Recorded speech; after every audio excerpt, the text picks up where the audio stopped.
दिनांक 25 फेब्रुवारी 25 रोजी म्हणजे मागील महिन्यामध्ये कोल्हापूरमधील इतिहासकार इंद्रजित सावंत यांच्या मोबाईल क्रमांकावर फोन करून त्यांना धमकी देणे आणि जे महापुरुष आहेत त्यांच्याबद्दल जे बदनामीकारक वक्तव्य केलं त्या अनुषंगाने जुना राजवाडा पोलीस स्टेशन येथे गुन्हा क्रमांक 140 हा विविध कलमाखाली दाखल झालेला होता। या गुन्ह्यातील आरोपी प्रशांत कोरटकर याला आज कोल्हापूर पोलिसांनी तेलंगणा राज्यातील मंचिर्याल या ठिकाणी दुपारी 2:45 ताब्यात घेतलेला आहे। सदर पाहिजे आरोपीला गुन्हा दाखल झाल्यापासून तो फरार होता। त्याचा शोध नागपूर, इंदोर, मुंबई, चंद्रपूर घेण्यासाठी विविध पथकं ही गठीत केलेली होती। सदर आरोपीचा जामीन हा कोल्हापूर न्यायालयाने देखील अटकपूर्व जामीन फेटाळलेला होता आणि त्या अनुषंगाने सदर आरोपीने देखील माननीय न्यायालयामध्ये अटकपूर्व जामीन मिळण्यासाठी अर्ज केलेला होता। अर्जाची सुनावणी मागच्या आठवड्यात माननीय उच्च न्यायालयात झाली। त्यामध्ये कुठलाही दिलासा देण्यास न्यायालयाने त्याला नकार दिलेला होता। आज देखील त्याची सुनावणी होती, परंतु सुनावणी 4:30 वाजता होती। त्यापूर्वीच कोल्हापूर पोलिसांनी त्याला ताब्यात घेतलेला आहे।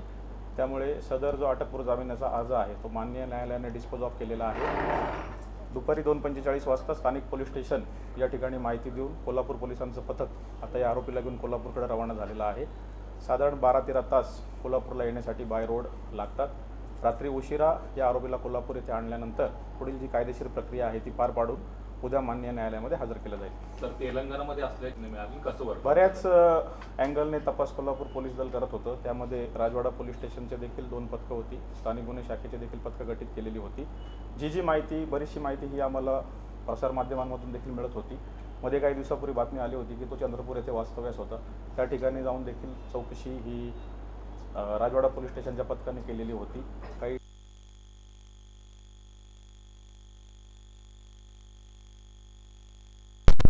आणि त्यानंतर मग पुढील पथकं ही तेलंगणाकडे रवाना करण्यात आली। तो फरार असताना कुठल्या वाहनाचा वापर करत होता? ही सर्व बाब आरोपीला आज इथं आणल्यानंतर उद्या न्यायालयामध्ये त्याला जेव्हा प्रोड्यूस केलं जाईल आणि त्यामध्ये त्याची पोलीस कोठडी घेतली जाईल, तर मागील 1 महिन्यामध्ये हा गुन्हा घडल्यापासून कुठे कुठे आरोपीने वास्तव्य केलेलं आहे, कोणत्या कोणत्या वाहनांचा वापर केलेला आहे, तो सर्व तपास केला जाईल। कोणी या सगळ्या महिन्याभराच्या काळामध्ये त्याला आश्रय दिला त्यांच्यावर देखील आता कारवाई होऊ शकते? तो तपासाचा भाग आहे। तेच मी आता सांगितलं की त्या सर्व गोष्टी तपासल्या जातील आणि त्याच्यावर कायदेशीर कारवाई केली जाईल। आता जेव्हा अटक केलं तेव्हा तो हॉटेलमध्ये होता, कुणाच्या आश्रयाकडे होता, असं काही आलं? हे सर्व गोष्टी आता ज्या आहे त्या तपासाचा भाग आहे, कारण त्याला अटक झालेली नाही, त्याला ताब्यात घेतलेला आहे आणि पोलिसांनी ताब्यात घेतल्यानंतर 24 तासाच्या आत माननीय न्यायालयात हजर करावं लागतं।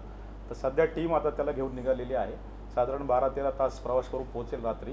त्यानंतर कायदेशीर प्रक्रिया करून त्याला उद्या न्यायालयात हजर केलं। जे लोकेशन होतं ते शहरातलं लोकेशन होतं ते शहरातील चंद्रपूरमधील एक राजकीय होती त्याच्या संपर्कात होती का? त्याची चौकशी देखील झाली का? 100% चौकशी होईल। आता आरोपीला ज्यावेळेस कोल्हापूरमध्ये घेऊन आणतील, तपासाचे पथक गेलेलं होतं, अटक केल्यानंतर जेव्हा पोलीस कोठडी मिळेल त्यामध्ये या सर्व गोष्टींची चौकशी। गेल्या महिनाभरापासून कोल्हापूर पोलिसांच्या वरती एक शंका उपस्थित केली जात होती की याला जाणून बुजून अटक केले जात नाही, कारण कोल्हापुरातील वरिष्ठ अधिकाऱ्यांसोबतचे त्यांचे फोटो होते, असं देखील आरोप आहे ते विरोधी पक्षाकडून करण्यात आलेले आहेत। काय नेमकं याच्यामध्ये नाही, त्याच्यामध्ये त्याला कोणी पाठीशी घालण्याचा प्रश्न उद्भवत नाही पोलीस दलातर्फे, कारण आरोपीला ॲड इंटरिम रिलीफ कोर्टाने मिळाल्यानंतर तो ॲड इंटरिम रिलीफ त्याला मिळू नये यासाठी कोल्हापूर पोलिसांनीच माननीय उच्च न्यायालयात देखील धाव घेतली होती। त्यावेळेस मेरिटवर सदर प्रकरण तपासावं असे देखील निर्देश माननीय उच्च न्यायालयाने दिलेले होते। त्याचबरोबर फिर्यादींचे वकील असतील, त्याचबरोबर आपले जे प्रमुख जिल्हा सरकारी वकील आहेत त्यांनी देखील युक्तिवाद हा अटकपूर्व जामीन फेटाळला जावा यासाठी माननीय न्यायालयात केला होता आणि त्याचीच परिणिती होती की जो सत्र न्यायालयामध्ये त्याला जो रिलीफ मिळालेला होता तो रिलीफ नंतर काढून घेण्यात आला आणि अटकपूर्व जामीन देखील फेटाळला गेला। गुन्हा दाखल झाल्यानंतर आठवडाभरानंतर त्यानं आपला मोबाईल आहे तो पत्नीकरवी जमा केला आहे। हा सगळा प्रकार म्हणजे दिरंगाई करणं किंवा पुरावा नष्ट करण्याच्या दृष्टीने त्यानं केले असं दिसतंय। तीच बाब न्यायालयाच्या समोर ज्यावेळेस सरकारी वकिलांनी आणली त्याचाच आधार घेऊन माननीय न्यायालयाने देखील त्याला जामीन देण्यास नकार दिलेला आहे। कोल्हापूर आणि नागपूर किंवा चंद्रपूर हे अंतर खूप प्रचंड आहे। काय अडचणी येत होत्या या महिनाभरामध्ये? एकीकडे तुमचा तपास चालू होता, मात्र शंका देखील उपस्थित केली जाते। सध्याच्या युगामध्ये ज्यावेळेस आपण एखाद्या फरार आरोपीचा तपास करतो त्यावेळेस आपल्याला तांत्रिक विश्लेषणाची मदत मिळते, जसं काही आपण कोणी मोबाईल वापरत असेल, इंटरनेटचा वापर करत असेल। परंतु जर आरोपी मोबाईल वापरत नसेल किंवा इंटरनेटचा वापर करत नसेल तर त्या तांत्रिक तपासावर मर्यादा येतात। त्यामुळे जे माहितगार लोक असतात किंवा जी माहिती काढली जाते तपास पथकांकडून त्याला वेळ लागतो, परंतु त्याला रिझल्ट मिळतो. खरं तर अंतरिम जामीन त्याला ज्यावेळी मंजूर केला गेला त्यावेळी शंका उपस्थित केल्या गेल्या होत्या. तो अंतरिम जामीन त्याला देत असताना तुम्हाला किंवा सरकारी पक्षालयाचं म्हणणं घेतलं गेलं नव्हतं का, काय नक्की माननीय न्यायालयामध्ये ज्यावेळेस आरोपीने अटकपूर्व जामिनासाठी अर्ज केला होता त्यावेळेस तो अर्ज दाखल केल्यानंतर न्यायालयाने त्यांना ॲड इंटरिम रिलीफ दिलेला होता आणि अटकपूर्व जामिनावर सुनावणी ठेवली होती. त्यावेळेस पोलिसांचं म्हणणं ऐकण्याची तजवीज ठेवली होती, परंतु त्याला विरोध म्हणून आम्ही हायकोर्टमध्ये अपील केलेलं होतं आणि मग माननीय न्यायालयाने उच्च न्यायालयाने देखील कोर्टाला निर्देश दिले होते की आपण मेरिटवर या केसचा निर्णय घ्यावा. पण अंतरिम जामिनासाठी अर्ज केला याची कल्पना पोलीस असतील किंवा सरकारी पक्षाला दिली गेली नव्हती का? कारण कल्पना ही कोर्टाकडून दिली जाते. ॲड इंटरिम रिलीफ मंजूर करताना अटकपूर्व जामिनाची सुनावणीची तारीख ही न्यायालय कळवतं आणि पोलिसांचं देखील म्हणणं मागवतं.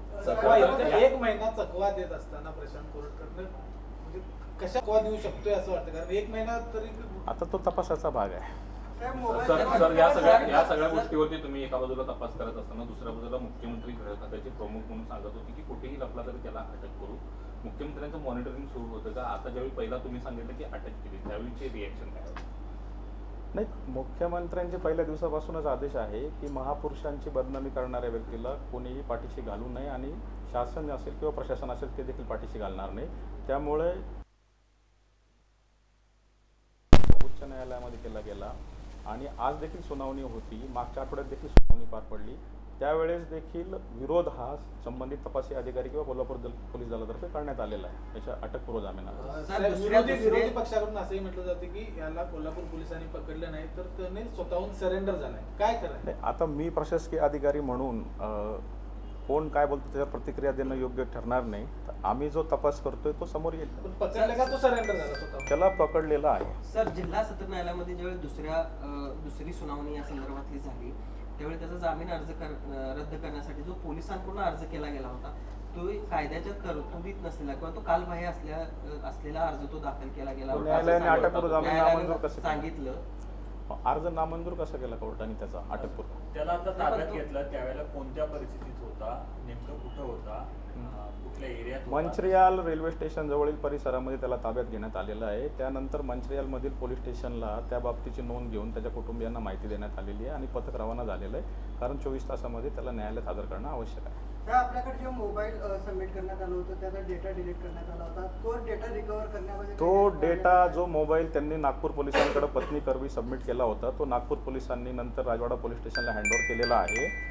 तो मोबाईल आता फॉरेन्सिक लॅबकडे तात्काळ पाठवण्यात आलेला आहे. आता त्याचा अहवाल अप्राप्त आहे. तो अहवाल आल्यानंतर सगळ्या गोष्टी क्लिअर होतील. नागपूर पोलिसांचं देखील लक्ष त्याच्यावर या सगळ्या काळामध्ये होतं. नक्कीच नागपूर पोलिसांनी देखील ज्यावेळेस पथक नागपुरात गेलेलं आहे कोल्हापूर पोलिसांचं त्यावेळेस संपूर्ण सहकार्य केलेलं आहे आणि त्यांची मदतच झालेली आहे.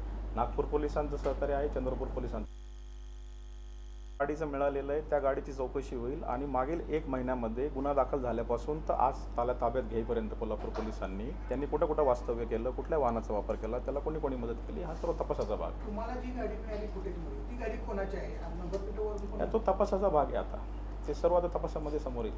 सर, तुम्ही लुकआउट सर्क्युलर जारी केलं होतं, आज जामीन अर्जावरती सुद्धा सुनावणी होती. या सगळ्या दरम्यानच्या ह्या हालचाली गतिमान झाल्या असं वाटते का? बिलकुल झालेलं आहे, कारण ज्यावेळेस प्रसारमाध्यमांमध्ये बातमी यायला सुरुवात झाली की तो परदेशामध्ये पळालेला आहे त्यावेळेस देखील नागपूरमध्ये राजवाडा पोलीस स्टेशनचं पथक होतं. त्यावेळेस त्याचा पासपोर्ट देखील त्यांनी ताब्यात घेतलेला आहे. आता पासपोर्टशिवाय परदेशात जाणं शक्य नाही आणि लुकआउट सर्क्युलर देखील त्याआधीच इश्यू करण्यात आलेलं होतं, परंतु परदेश प्रवास न केल्यामुळे पासपोर्टचे आपल्याकडे उपलब्ध असल्यामुळे ती गोष्ट क्लिअर झाली की तो परदेशात गेलेला नाही. पूरा 1 महीने के बाद को अरेस्ट किया है, कहाँ पर अरेस्ट किया, किस हालात में अरेस्ट किया, कब तक कोल्हापुर में लाया जाएगा? आज दोपहर को 2:45 पे मंचरियाल में रेलवे स्टेशन के पास जो वांटेड एक्यूज था उसे कस्टडी में कोल्हापुर पुलिस की जो टीम थी राजवाड़ा पुलिस स्टेशन और लोकल क्राइम ब्रांच की, उन्होंने कस्टडी में लोकल पुलिस स्टेशन को इन्फॉर्म करके उसकी फैमिली को इन्फॉर्म करके टीम अभी मंचरियाल से निकली है. मंचरियाल से कोल्हापुर तक का रास्ता कम से कम 13 घंटे लगते हैं. आज रात को कोरटकर को कोल्हापुर में लाया जाएगा. उसके बाद जो लीगल फॉर्मेलिटीज़ है वो कंप्लीट करके कल उसको माननीय न्यायालय के सामने हाजिर किया जाएगा. बाळ, फ्रीजमधून श्रीखंड काढ ना. आम्ही पूर्वी घरीच बनवायचो श्रीखंड, त्याची चवच वेगळी होती. आता काय सगळं रेडीमेड. आजी, हे श्रीखंड खाऊन बघ. आज तुझ्या आईनं घरीच बनवलं की काय? हे आहे गोकुळचं श्रीखंड. अगदी जिभेवर रेंगाळणार. जिभेवरच नाही तर मनावरही रेंगाळणार. गोकुळ श्रीखंड, मनावर रेंगाळणार.